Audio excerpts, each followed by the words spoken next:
आपने भी देखा ही होगा रिपोर्ट में क्या लिखा है। फिर भी जो है मैं थोड़ा बहुत आपको बता देता हूँ कि जो मैंने देखा उसका मिलान जो है बाहर, उसकी वीडियोग्राफी हुई है, न्यायालय मंगा के देख सकती है। और जो विवादित बैरिकेडिंग के अंदर जो विवादित स्थल है पश्चिमी दीवार है, उसका जो कलाकृतियाँ बनी हुई हैं उसका मिलान बाहर के अवशेष से किया जाए तो वो मैच खाएंगे। तो इससे ये पता चलता है कि टूटा हुआ अवशेष ही जो है उसका बाहर पड़ा हुआ है। मतलब आप सीधे सीधे ये कहना चाह रहे हैं कि पहले वो मंदिर था और उसको तोड़ करके मस्जिद बनाया, ये इशारा आपने अपनी रिपोर्ट में किया? अब मैंने जो देखा सर वही लिखा हुआ है। नहीं, वही मैं समझना चाह रहा हूँ। न्यायालय विवेक है कि उसको क्या समझती है। मैंने जो देखा कहा है कि सिंदूरी रंग की कोई आकृति वहाँ पे मिली है, वो क्या है? अब देखने से जो है एक साथ जो है लगभग 3-4 मूर्तियां एक साथ, मतलब आकृति दिखाई दे रही थी जो मूर्ति आकार की थी, उस पर सिंदूर पोता हुआ था जो है। तो वह क्वेश्चन मैंने ये किया कि जो ये दिखाई दे रही हैं आकृतियां, क्या ये आपकी वादिनी और उसके जो है अधिवक्ता जो लोग थे उनसे मैंने पूछा क्या ये आपकी आकृति जो दिखाई दे रही है यही आपकी श्रृंगार गौरी है? तो उन्होंने बताया कि नहीं, ये श्रृंगार गौरी नहीं है, उनके जो है मंदिर के टूटे हुए अवशेष हैं, उसका जो है चौखट है ये मंदिर का। और जो है इसको जो है हम लोग जो कि अंदर नहीं जाने दिया जाता है, तो इन्हीं को जो है हम श्रृंगार गौरी मान के पूछते हैं। ये शेषनाग का जिक्र है, ये शेषनाग का मैंने जो है एक कलाकृति ऐसी दी, मैंने शेषनाग का नहीं, कलाकृति का मतलब उनको देखने से लगता है कि ऐसा ही शेषनाग के फन का अवशेष, मतलब शेषनाग का ही अवशेष हो सकता है। वह ऐसा देखने से लग रहा था जैसे ऐसे था, उसके 3-4 फन ऐसे दिखाई दे रहे थे, मतलब मुझे लगा कि नहीं ये शेषनाग का अंश था। इसकी भी रिकॉर्डिंग करके आपने कोर्ट में? वो रिकॉर्डिंग भी है और मैंने अपने रिपोर्ट में भी लिखा है कि नहीं ये अंश पाया गया। अच्छा सर, मैं एक चीज़ और समझना चाह रहा हूँ, ये जो पूरा रिपोर्ट आपने सबमिट करी है, इसमें ऐसा क्या खास है जिसको आम जनता को भी समझना चाहिए और कोर्ट को भी उस पर सबसे ज़्यादा संज्ञान लेना चाहिए? सबसे मुख्य चीज़ ये है कि अगर बाहर अंदर न भी जाया जाए, अगर बाहर से ही देखा जाए तो जो पश्चिमी दीवार दिखाई दे रही है, जो उसका स्ट्रक्चर है, जो उस पर कलाकृतियाँ बनी हुई हैं, उसको देख के भी कहा जा सकता है कि ये मंदिर का ही अंश है, न कि किसी मस्जिद का है।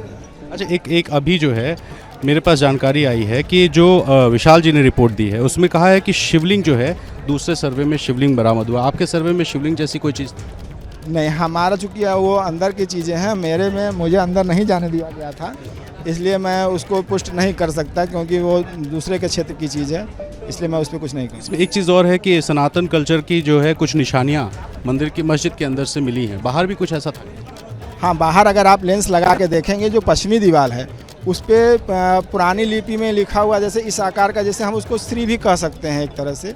अब पहले क्या उसको लिख के कहा जाता था ये मैं नहीं बता सकता, मैं पुरानी लिपि में नहीं पढ़ा हूँ, लेकिन कुछ स्वास्तिक के चिन्ह भी हैं, कुछ जैसे दीपक लौ जलता रहता है उस तरह का ही कलाकृति बनी हुई है। एक चीज़ उन्होंने और लिखा है कि जो बेसमेंट की दीवार है वहाँ पर सनातन साइन कुछ है, आपकी भी कुछ सनातन साइन जो है उसकी दीवारों पे मिला? हाँ, पश्चिमी दीवार में मैंने जो है जूम करके जो है बाहर से ही जो है बैरिकेडिंग के अंदर की जो है कुछ चीज़ें करवाई थी, उसमें जो है कुछ ऐसी चीज़ें हैं, डमरू, त्रिशूल, कमल का फूल और बाकी भी कुछ ऐसी चीज़ें जो दीवारों पे आपने भी अपनी रिपोर्ट में। मैंने जो है डमरू का जिक्र तो नहीं किया है, हाँ ये कमल का फूल और दीपक के लौ की बातों को मैंने लिखा हुआ है।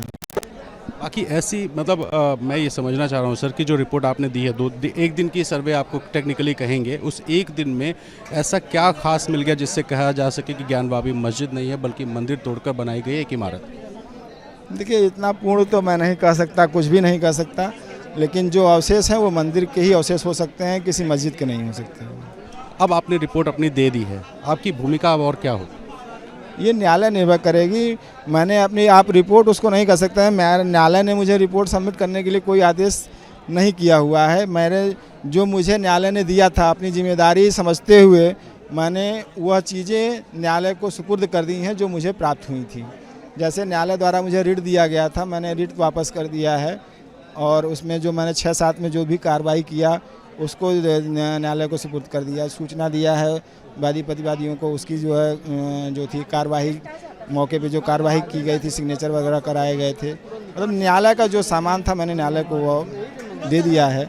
न्यायालय को एक्सेप्ट करना है कि वो हमारे जो दिए गए तथ्य हैं उनको आगे सबमिट करता है या नहीं करता है, ये न्यायालय के अपने। अच्छा, आप 3 दिन जो सर्वे बाद में हुआ 14, 15, 16 वाला, उसमें शामिल तो थे लेकिन रिपोर्ट नहीं दी है। विशाल जी की रिपोर्ट में आपसे कुछ सुझाव लिया गया है क्या? नहीं, हमारी उसमें कोई बात नहीं हुई उनसे। मतलब आप यहाँ जो 3 दिन मौजूद थे, इसमें आपका कुछ भी कोई एंगल आपका कोई पक्ष नहीं गया? नहीं, मैंने कोई भी राय नहीं दिया है। उन्होंने रिपोर्ट में क्या लिखा है ये भी मुझे नहीं पता। विशाल जी कह रहे हैं आप उनके छोटे भाई की तरह हैं, मिलने आएंगे, नाराज़गी अभी है कि ख़त्म? सर, नाराज़गी मरते दम तक रहेगी सर। जो उन्होंने मुझे धोखा दिया है, मर जाऊंगा तो भी नहीं भूल पाऊंगा। हमारा उनका जो भी जो है ऊपर भगवान ही करेंगे। इतना बड़ा धोखा आज तक मेरे साथ किसी ने नहीं किया था।